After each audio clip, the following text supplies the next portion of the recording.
नमस्कार, mother's kitchen मध्ये आपलं सर्वांचं मनपूर्वक स्वागत आहे। मेथी, पालक यासारखे पालेभाज्या मुलांना आवडत नाही, तर यासाठी आपण आज मेथीचे खमंग असे कटलेट पाहणार आहोत, जे की कोणालाही आवडतील। तर त्यासाठी आपण मेथी धुवून घेतली 2-3 पाण्याने, बेसन, कोथिंबीर, तांदळाचं पीठ, कांदे आपण असे लांब चिरलेले, जाड पोहे, कांद्याची पात आणि लिंबू। तर आपण आता पोहे भिजवून घेणार आहोत। त्याला 2 पाण्याने धुवून घ्यायचं स्वच्छ।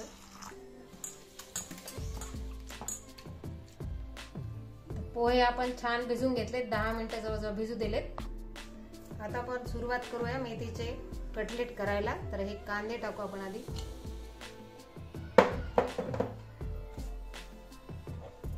कोथिंबीर घालू, ही चवीला आहे, छान दिसते ग्रीनपणा। लसण 3-4 लसणाच्या पाकळ्या, 2 मिरच्या आणि अद्रक याची पेस्ट करून घेतली आपण। ही कांद्याची पात आणि आता आपण बेसन घालू। तर 2 चमचे बेसन घालू आणि 2 चमचे तांदळाचं पीठ आहे, तांदळाचं पीठ घालायचं 2 चमचे। आणि याच्यामध्येच आपण आता लिंबू पिळणार आहोत। तर याच्यामध्ये आपण मिरच्या टाकल्यात, त्याच्यामुळे आपण तिखट थोडंसं कमी प्रमाणात टाकणार आहे मी। ते बघा, इतकंच टाकायला मी, अर्धा चमचा तिखट।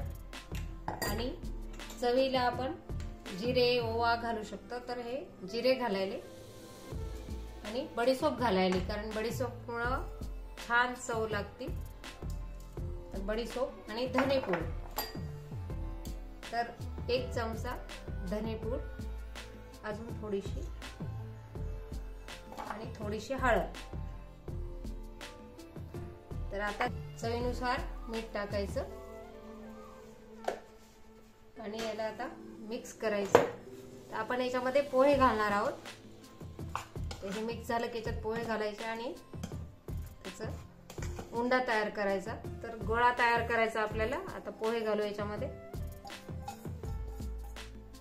सगळं मिक्स करायचं आपल्याला।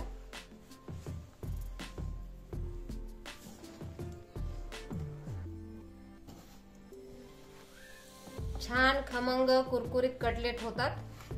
कांदे उभे चिरल्यामुळं क्रिस्पी लागतात मस्त, आणि लहान मुलं तर आवडीनं खातीलच, डब्यात सुद्धा घेऊन जातील शाळेत सोबत। आणि मेथी, पालक हे लहान मुलं खायला खूप कंटाळा करतात। अशा प्रकारे नवीन नवीन रेसिपी करावं लागतात, तेव्हाच मुलं आवडीनं खातात। तर तुम्ही कटलेट पहा, हे करून खूप छान लागतात कटलेट।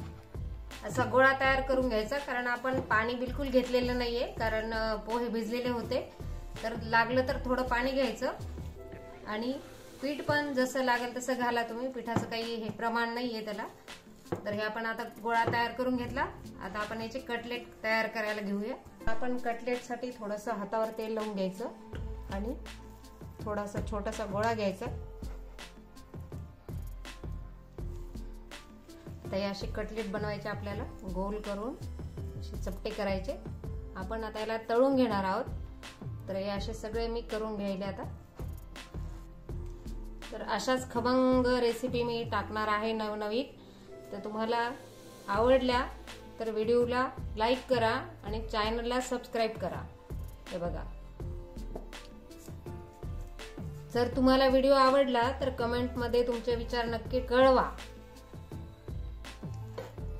तर हे क्रिस्पी छान लागतात। तर हे काय करायचे, असे चपटे आपण पातळ करून घ्यायचे, जास्त जाड नाही ठेवायचे, कारण मधून छान क्रिस्पी भाजले पाहिजेत। हे बघा, तर आपण आता हे सगळे वडे असेच करून घेऊया।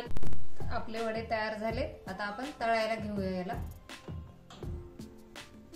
आता तळायला सुरुवात करूया आपण।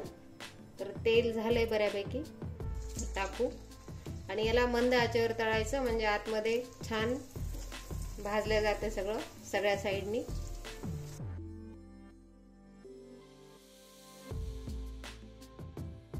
हे 4च टाकलेत आपण। तर क्रिस्पी होईपर्यंत, लालसर रंग येऊस तर आपण याला तळायचे। तांदळाच्या पिठामुळे क्रिस्पीपणा येतो त्याला, त्याच्यामुळे तांदळाचं पीठ टाकायचं थोडंसं. पोहे तर आहेच त्याच्यामध्ये, आणि जर नसलं कोणाकडे तांदळाचं पीठ तर पोहे आहेत तरी चालतं.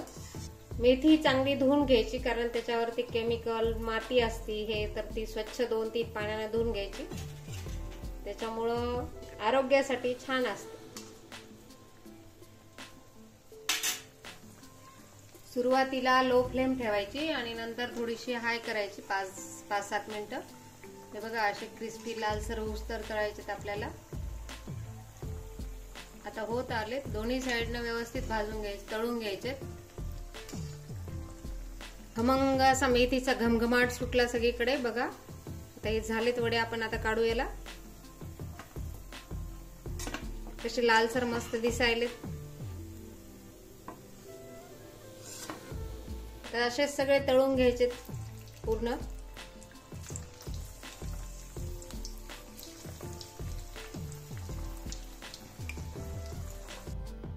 हे आपले वडे तयार झालेत. आता आपण याला सर्व करायला घेऊया. तयार झालेत कटलेट मेथीचे. हे बघा क्रिस्पी मधूनही, आणि चटणी सोबत असं सर्व करा.